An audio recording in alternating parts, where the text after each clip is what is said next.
Hi everyone, my name's Anjali and welcome today to join me for our Walkie Time with Children and Tweens, where we are celebrating the second Muslim Eid festival in the year. Both Eid festivals are different, as you might know, and this Eid festival is called the Big Eid. It is full of things for us to learn and things for us to understand, because there is a real meaning behind this festival. We wouldn't go out and do everything that happened in this story, but there is a meaning, something for us to think about. So let's remember to be kind, sit up tall, really be kind to your bodies. Now we're doing yoga here to really help our bodies become strong, flexible, help us to balance, to be still, but also there are ways to make our brains strong as well. As when our bodies are strong, our brains, our minds can be strong as well. We also remember to listen to our bodies, as whatever we do, this is not about hurting ourselves. We never want to think about hurting ourselves. We're always kind to ourselves, only doing what is comfortable. And this is all about respect. So we're respecting ourselves when we do yoga. We're putting things aside. So we've got a bit of yoga space. So to respect the space that we can move around in, but also to respect the space of anyone else we're doing yoga with as well. So let's get going with this mini Walkie break, our Walkie time, as we start with our warm-up. Now, the story of Big Eid, the Eid al Adha, is about Ibrahim, who trusted in God, and Muslims call their God Allah, and Allah told Ibrahim to kill his son Ishmael. So we're going to imagine that in those days, very olden days, they had spears and they had bows and arrows. So I'd like you to sit up tall and hold on to one foot, and I'd like you to stretch it across your body as long as you can.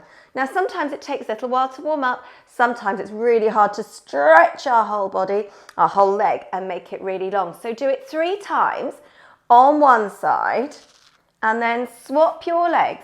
Hold on to your foot or your big toe. See if you can still stay sitting up tall. So you've got really nice strong back at the same time. One hand to the floor and stretch that other leg across your body. All right, sit up tall. Here we go. And stretch. That's it. One more time. Here we go. And stretch. Now, Ibrahim knew that this was a bit of a test. There was something in this about why God was asking him to hurt his son. And you know what? The devil came along. This little voice saying, you know what, don't kill your son. That's the wrong thing to do. Now, Ibrahim knew he shouldn't listen to this little voice. And so he got some stones and he threw them at the devil. Okay, so he was trying to make this noise in his head go away, saying, no, just go away. So right, here we get some stones and throw them.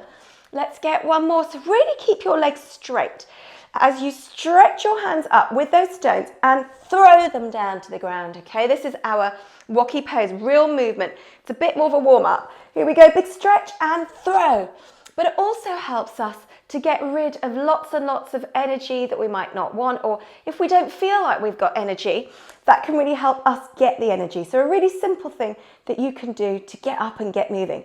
Throw those stones at the devil. And you know what?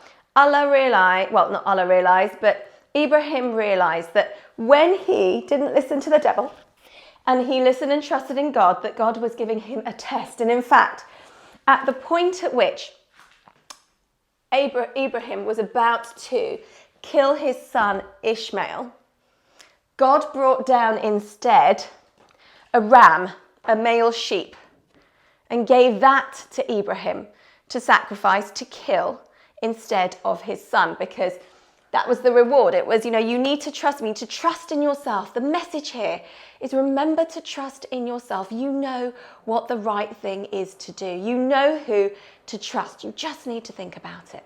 So for our Walkie time out today, I'd like us to think about decisions that we need to make. Now, it's hopefully not going to be a big decision like Ibrahim needed to make, but still, every day we need to make decisions. Do we do one thing? Do we do another? Some decisions, when you're at school, you might need to make them quickly, or when you're at work. And this is an idea for you, for helping you to start trusting in what you think is right and to make the decision and to be happy with it wherever you are. So I'd like you to close your eyes. So sit up tall, or you can lie down on the floor. If you're lying down on the floor, let me just remind you the really, really good yoga resting on the floor is on your back. But you can have your knees bent, feet on the floor, if you don't like your legs long. But if you can try and lie on your back with your hands turned up or hands on your tummy, that's a great way to get good rest for your body. So close your eyes whether you're sitting or lying down. And think about a decision you need to make. And if you can't think of one now, think about a decision you've needed to make and you weren't sure if you made the right one. It could be which game or activity do you do, or do you practice your instrument or playing a sport, or do you do your homework? And what I'd like you to do next time you have these decisions to make is to get 2 pieces of paper that are the same size, they look the same, and give each activity a number. So one piece of paper is number 1, the other is number 2. You might even want to write down the activity on your paper that you've labelled number 1 and your other activity on paper number 2. And then I'd like you to either scrunch up each piece of paper or fold them up exactly the same.